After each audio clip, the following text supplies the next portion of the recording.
Hello everyone, आज का हमारा क्वेश्चन है what is matching concept, why should a business concern follow this concept. क्या क्यों बिजनेस कंसर्न को ये फॉलो करना चाहिए, give reasons for your answer.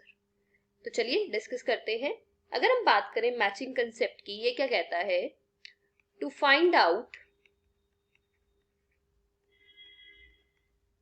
The true profit and loss, true profit और लॉस,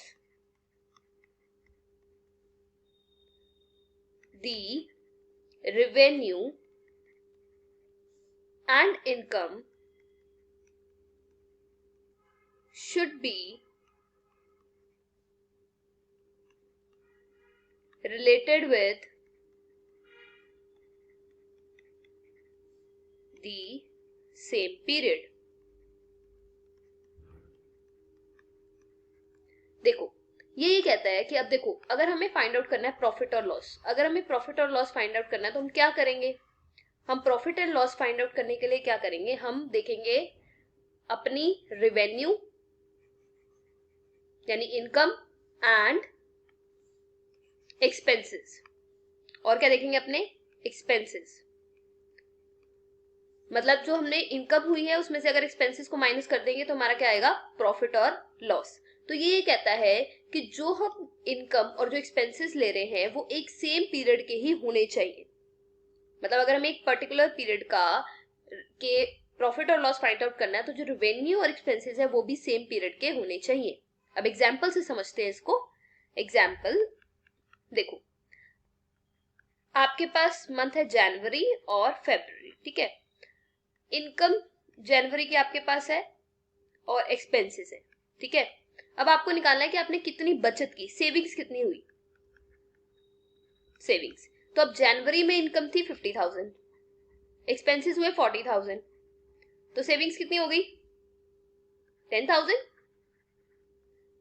अब फेब्रुवरी की बात करें, फेब्रुवरी में इनकम हुई 40,000 और एक्सपेंसेस हुए 20,000, तो सेविंग्स कितनी हो गई 40,000 इनकम 20, सेविंग्स हो गई 20,000।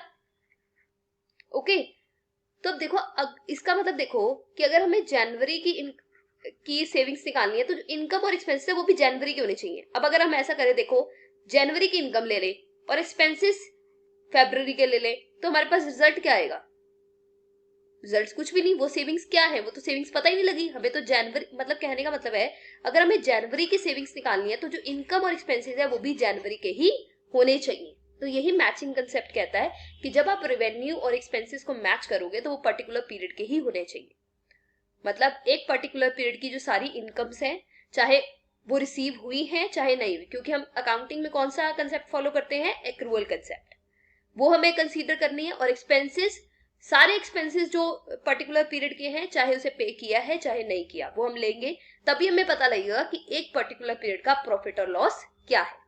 तो this is the matching concept. और मैचिंग कंसेप्ट बहुत इंपॉर्टेंट है, क्योंकि अगर हम इसको फॉलो नहीं करेंगे तो हम ट्रू प्रॉफिट और लॉस एक पीरियड का पता नहीं लगा पाएंगे। Okay, thank you.